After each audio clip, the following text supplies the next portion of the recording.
So today is an incredibly special day. I am so excited and grateful to be here with Sophie Gelsthorpe, who is the Chief Human Resource Officer and really the Chief People Officer of Sitecore. Sophie, thank you so much for taking the time today to share your wisdom.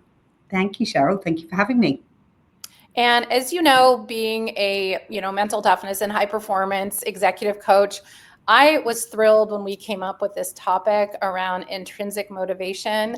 There are also so many different angles to think about this and the importance of it. I can't wait to talk about it and hear what you have to say, and also the actionable steps and tools that you're going to share. But I also, before we get started, I was wondering what or who inspired you to be so passionate and really persevere when it comes to being an executive and kind of climbing the ranks in corporate America and becoming a chief human resource officer? Yeah, it's a good question. So my career in HR started straight out of university, but I think the thing that maybe has inspired me in terms of working hard, growing, being very ambitious was probably actually back to my childhood. My parents divorced when I was 11, and both my parents didn't go to university. My mum, I think, got O levels at the time, so sort of qualifications at 15, and my dad went on to get A levels, and he ran a petrol station and sold used cars. So I don't come from a particularly academic background. But I come from a really hard-working background. My dad always worked really hard. He was super ambitious. And when my parents divorced when I was around 11, my mum went back to work and built herself an amazing career. So, she'd probably been out the workforce for about 13 years. And prior to that was doing sort of secretarial roles and things like that. And I just watched her, work so hard and grow a career. And, she retired, I think, about 5-6 years ago. But I think I've just always been around people that, are very driven to work hard and do their best. And I think that's something that's brought me to where I am today. That is so amazing to hear. And so I was just wondering also, since you said you were interested in human resources since, graduating from university, was it a straight shot from there to becoming chief human resource officer and chief people officer, or were there any speed bumps along the way? Yeah, so I definitely fell into HR after university. I think I was in my last year, and the university I went to had sort of a mentorship program where you could be mentored by someone in industry. And I was really late, and I went and applied, and the only positions left were in HR. And I remember actually looking up what HR meant. I had absolutely no idea. It definitely wasn't on my career path. So I absolutely fell into it. And in the sense of, that being probably the luckiest thing that's ever happened is absolutely true. I couldn't have picked a better field for me. I'm very into people, but I also enjoy, understanding the legal aspect of HR. I like to understand how organizations work and how they make money. So I think it sort of provides me with enough variety and a lot of different angles. Whilst not every role has been like a direct path, Sheryl, I do think I've been incredibly lucky in the sense that every opportunity I have had has allowed me to take that next step in my career. And I think that's incredibly fortunate. And I always, consider myself incredibly lucky to do that. Whilst even some of those roles maybe culturally haven't been quite right, they've given me a lot of scope in the position, or a lot of autonomy and different things like that. So I think maybe it's potentially also my outlook. I've always tried to see the cup half full from what I've done. But I think as I've grown and progressed my career, I've managed to really move to organizations that have also supported that and given me space to grow. Mm-hmm. And has there ever this might be an uncomfortable question, but I would love to know, has there ever been anything, a person or situation that's kind of knocked you off course that made you take a pause, that maybe wasn't so great? And then how did you recover, and what was the mindset that helped you recover? Yeah, I mean, I would probably say there's been a lot of situations that have knocked me off course, in the sense of sort of smaller situations, like whether that be a particularly difficult leader that I've got to convince, that working with HR is a good thing to do, and different things like that. But I think the biggest things that knocked me off course were actually that sort of link between personal and professional. So, when I had children, I also made the decision with my husband that we would relocate for his role. And so I was heavily pregnant. I was in a great job that I loved. And, I was thinking I'll take maternity leave and I will come back to this great job that I love. But actually, this other opportunity came up, and we relocated to Chicago. And that really knocked me in a lot of ways, from sort of a confidence perspective and a choice perspective. I think up until that point, even though I had a child already, I'd never really made the decision to do something personal over professional in such a way.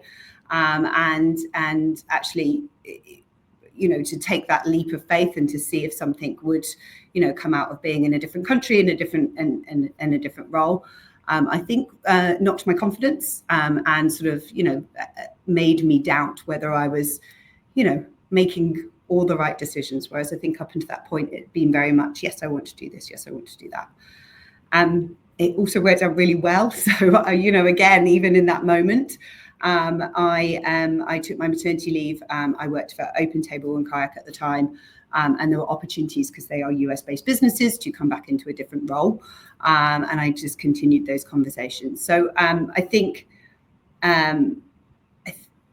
I think for me, throughout my career, it's been that balance of which is the priority, and that can impact direction and next steps, for sure. Mm-hmm. Yeah, and I love sharing that. And I have to say that a common thread between, yourself and over 100 amazing female executives that I have had the honor of interviewing, it's just really listening to their gut and their heart when it's, pardon my French, a hell yes, mm-hmm. and just gone for it despite some fear and uncertainty. And they also, too, have very supportive partners by their side as well, is what I've noticed, which I'm making that assumption. Absolutely. Yeah. So, all right. Well, let's jump right into the topic, which, of course, I love. And it is just so important it's important to everyone, but I think it's also important to women speaking up and having a bigger voice and bigger impact, mm-hmm. especially now that we're at an inflection point in history, in my opinion, when that's never been needed more. So let's talk a little bit about intrinsic confidence. And now, why do you think intrinsic confidence is so important, opposed to getting your confidence from external places? Yeah. I think before this session, Sheryl, obviously we were talking about this, and it's so important to me, because I think in those moments where something doesn't go quite right, or you are challenged, or you are knocked, if you don't have intrinsic confidence, then you don't have the tools to get through that. And so the story that I sort of tell around this is actually sort of quite late on in my career. I've always felt I was a very confident person, and done very well. And I realized when I became the chief people officer of OpenTable and Kayak, so the job I did before I moved to Sitecore, that came very left field for me. It was an opportunity that I didn't realize was coming up. I had worked with the chief people officer for many years. He was amazing for me. He was a very supportive leader. He would always be there to have my back. He would always be there to answer any questions, just a sounding board, anything I needed. He grew my career, all of the good stuff you get from an amazing leader. And when he said to me, this is an opportunity, do you want it? He was moving on. I obviously said, absolutely yes. I absolutely want that. That's exactly what I need. Exactly where I want to be in my career, all of the goals. I think I moved into that role and didn't understand how different it was to be in an executive position than it is at other levels. And the biggest difference, the thing for me, was that I didn't have that person. I didn't have a manager that was in my field and my function who I could bounce things off, who I could share ideas with. And it impacted my confidence significantly. And I think my realization that I've been working through over the last couple of years since that point in time is actually that I get a lot of my confidence through not through other people validating me, other people saying that you did a good job, or that's great, or here's something to what, you know what I mean? I get a lot of my professional confidence from other people's feedback to me. And therefore I was now in this position where I was like, oh my God, I don't think I can do this. And there wasn't someone telling me I could. And so I had to really, really struggle with that to get to a point where, I was walking into rooms and sort of really faking it. And that's really hard to do for a sustained period of time, because you're constantly dealing with the inner demons, you're questioning it. Like, do you know what I mean? There's always that inner voice with every decision you make, with everything you do. And so that's been the biggest journey I've sort of been through since that moment, is how do I sort of figure out how to sort of really understand that I am good at what I do, and also sort of love myself a bit more. There's sort of a bit of love in there as well. It's not just about confidence in the workplace. It's about, really appreciating yourself and loving yourself. So, I think that was one of those moments where it was a real sort of wake up call to the fact that, intrinsic confidence is so important, and that I was struggling with it. Yeah, I love that you mix in the self-love with intrinsic confidence, because it seems like, and I'm referring to myself as well, is that women who are especially strivers, and have accomplished a great deal, we're constantly looking ahead to what we need to do and maybe where we've fallen short, and not enough of having that self-love and self-gratitude and self-appreciation for the mountains that we've climbed while we are looking forward. So I think that you're spot on with the self-love. I also think that that's a muscle that needs to be worked on consistently, just that self-love and self-validation. I love that so much. And so that being said, is there something that you did, in terms of affirmations or journaling or self-talk, or how did you start to build that intrinsic confidence and self-love muscle for yourself? Yeah, I've spent a lot of time really reflecting and understanding. I think you have to go back, right? And again, I went right back to my childhood, Sheryl.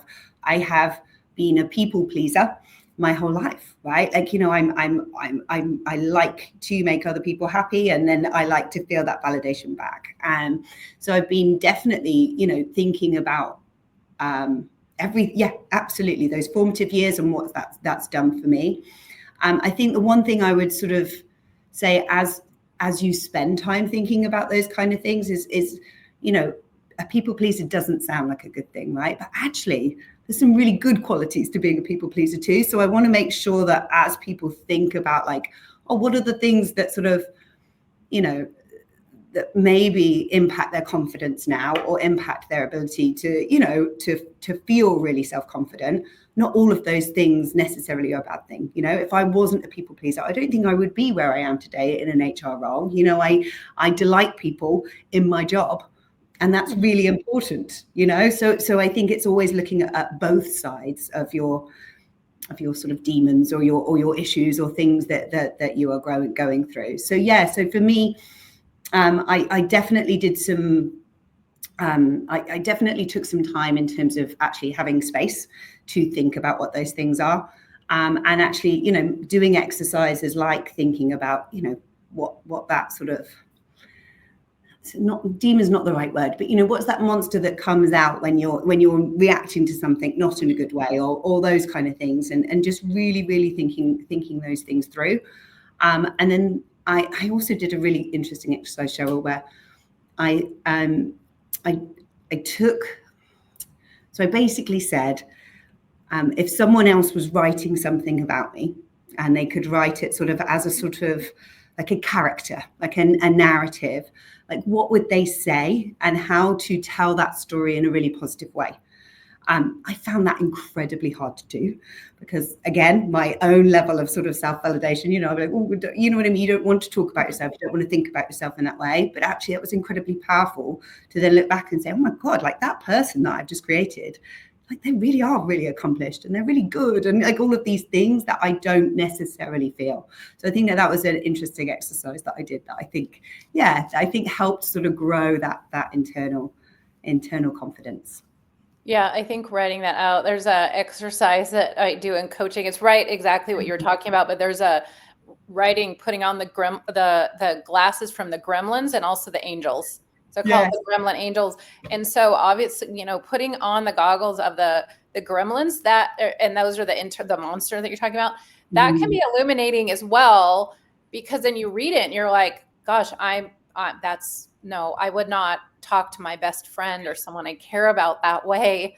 Yeah. It's quite illuminating. And then putting on the angels, the goggles of the angels, and really writing down those positive things. So I love that. If you haven't done that, I really recommend, especially we're recording this towards the end of the year, but anytime you're watching this, it can be really powerful exercise to do. Yeah. So is there anything else in terms of the importance of intrinsic confidence when it comes to how we can be as productive and profitable as possible, especially during disruptive times, as we head into 2025? Yeah, I think the big thing for me about intrinsic confidence is like it's a journey, right? So you need to be kind to yourself if you haven't got it or you're not there, right? And I think if we're thinking about, and I will gender this a little bit, I would say that women struggle with this a lot more than men. You see it in boardrooms and all the research says that, women walking into those rooms will, doubt themselves or not apply for a job if they're, not 100% there, whereas men will do that, right? So I think the key piece around it in terms of us showing up and being productive and being our best selves is kind of faking it till you make it, right? Like, and you might not feel 100% in that boardroom or in that conversation or in that meeting with your manager, whatever it is. But I think if you come across like you aren't confident and you come across like you know that you're doubting yourself, that's not going to help you, right? That's not going to help you from a productivity perspective. It's not going to help you from growing your career, being promoted, all of those things. So I think if you're feeling doubt, if you're feeling unsure, just try your best to pretend that you are more confident than you are. Even that in itself is a good muscle, I think, to practice. Mm-hmm. Yeah, 100%. I'm going to put a little research behind what you're saying, in that I think it's about 7% of what we say is interpreted by our words, and the rest, either consciously or subconsciously, is interpreted by our tone, the cadence, our body language, and the inflection of our voice. And so I always say, to your point, what you're thinking comes out your mouth. So there's definitely, to your point, some mental preparation that is important prior to crucial conversations. And even if you're not feeling 100% confident, to do the preparation so you sound that way. And as thinking about what you were saying, I think a lot of times people might think that being confident is a predecessor of, sounding confident. But I think, to your point, it's really the other way around, because the voice that we pay attention to the most, of course, is our own. So I love that advice to really do the preparation and make sure that, and I really think in faking it till you make it, it's really helps make progress towards actually being confident. I agree. It's flexing the muscle, Sheryl. And I couldn't agree more on the practice. If I have a big meeting, conversation, discussion, like I spend a lot of time practicing before, right? Because I know that if I don't feel prepared in the room, then my voice goes, right? Like I actually hear it. It's visible, you know, or I go very red, you know, like there's actual signs. And in a meeting, I don't want to be giving those signs away. So I will do everything in advance to make sure that I feel like I'd be prepared for the questions, I'd be, you know, comfortable with what I'm saying or whatever else. So yeah, I think the practice is key. Yeah, I love that so much. And then also in these really big, important meetings, the you know, when we talk about, it reminds me of the hierarchy of needs, right? Our basic biological need, the top one is safety. Yeah. So when we're coming into a big meeting, and a lot of people, when you're going into a big meeting, people are looking at you for your expertise, your leadership, your guidance. And at the end of the day, they have to feel safe in what you have to say. And so I think what you're saying is so very important, because when you do that work and you are prepared and you are confident, you actually help everyone in the room to feel safe. Yeah. You know, that you've done that. So I love that so much. And I will say that I just think world-class preparation is important. And yeah, and that's really an example. So if you're listening, just to evaluate how much have you been practicing? Is it enough? Is it world class? And, you know, where there room for improvement? So that being said, is there anything that you want to share when you're going into these, you know, executive meetings, or, you know, you're talking to a board member, you're talking to your CEO or a peer? Is there, you know, something that stands out that you found to be really helpful in your preparation? Yeah, it's a good question. I think one thing, and this might be more in the HR space, but no, actually, as I say that, I don't think it is. I think as a leader, listen a lot to my team and to people in the organization. So my preparation isn't necessarily just, you know, what I want to say or what I want to get across, because I think that's important. But I think it's like a lot of the time is context and understanding.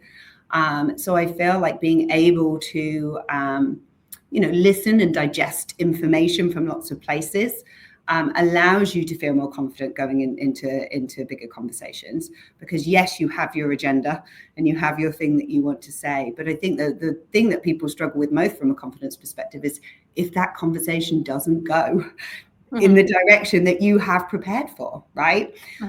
So it's sort of just about sort of thinking about, well, you know, if it goes this direction, how do I handle that? And I think I've had those situations both in my previous CPO role and in this CHRO role, where, you know, like I think people are on board with something, or I think, you know what I mean? And I often also make sure that, a bit of advice is, you know, make sure there's a couple of people in the room that you've already prepped and agree with you, right? Like, you know, so you have other voices rather than your own if you're trying to get something across. I think that that's super powerful. But it can still derail, you know, like I feel like the people agenda, I always make the joke that, you know, like I'm never the only CHRO in the room. There's always, everyone has a very strong opinion when it comes to people strategy and people agenda. And so they should, and I love that. But it can create tough conversations, right? And so I think if I just go in with my agenda, what I want to say, and if it gets derailed, that's where I really struggle if I don't feel prepared. So I think it's about making sure that, you know, you have wider context, and also just feeling comfortable saying, actually, do you know what? I don't know that, and I'll come back to you. Or, you know, they're also tools as well, you know, like rather than feeling like you have to talk about something that you don't feel confident with, take it away, you know, like, you know, close it down and come back to it at a time when you do feel like you've got the context and the confidence. Yeah. And I love that so much. Like I always say, lean into things that you perceive as being not great. And so if you can lean into, that's an amazing question. And in order for me to get a thorough answer to you, I look forward to getting back to you, blah, blah, blah, you know, just lead into it rather than being flustered about it. And I also, and that takes some practice, by the way. It's definitely not easy. And I also love what you said, to think about it in different contexts. And it really reminds me of putting on maybe that, you know, putting on the goggles of the other people and thinking, you know, really preparing that way and thinking about, well, if it gets derailed this way, how would I respond? And, you know, and because it reminds me of, you know, work with Olympians, because they think through not just how to prepare, but also how to recover. Yeah. So if they, get bumped in the track, or they, something happens, they're not thinking about the error, but they're thinking about the response. So I really love what you said about having the thorough, thinking through things thoroughly. And also don't you think it includes preparing for the good? Like sometimes we don't prepare enough for amazing, Sophie. Like I hadn't thought about that. And it's a kind of a different strategy, but let's do it. You also don't want to be like, are you what? Like thrown off by that either. Definitely. Yes. And they're rare. So I do often get thrown off by those, Sheryl. Yeah. So I really love that thorough preparation. Yeah. So, all right. Well, is there any, call to action, or what would you like to leave the listeners with? There's so much that you shared. I think what I would share is that it is common to doubt yourself, at any level, in any role. I still second guess myself often. Try and find a few people that you can do that with, that is trusted and it's safe, so you are able to share that feeling, whether that be personal and just some really good friends, whether that be your partner, whatever it is, whether it be someone at work, have a safe space where, like, if you are in your head or doubting yourself or not feeling confident, you feel comfortable going there, having a conversation, and working it out and coming back with the confidence you need. And I think linked to that is, if you still don't feel it, pretend, if you really, really are still struggling, pretend, and eventually that muscle will come, and it will get easier. It's always, what you tell yourself 20 years ago, it's sort of that piece of, like, I used to get really hung up if people didn't agree with me because I was so passionate about it. And I really, really wanted them to do what I was asking them to do. But sometimes, people decide to do different things, or they're influenced in different ways. So sort of just being able to feel confident in what you're trying to get across, and okay if it doesn't quite go to plan. I think that builds the muscle of intrinsic confidence really well. So really detaching yourself from the outcome, I guess, is that right? Yeah, I think so, to some extent. Yeah, obviously it's important to care about the outcome, but if everything doesn't line up and go to plan, that's also okay, Yeah. So I love what you shared so much. So what I'm hearing is have your person or people or personal board of directors or whatever you want to call it. And then if you're feeling, just move forward anyways. Yeah.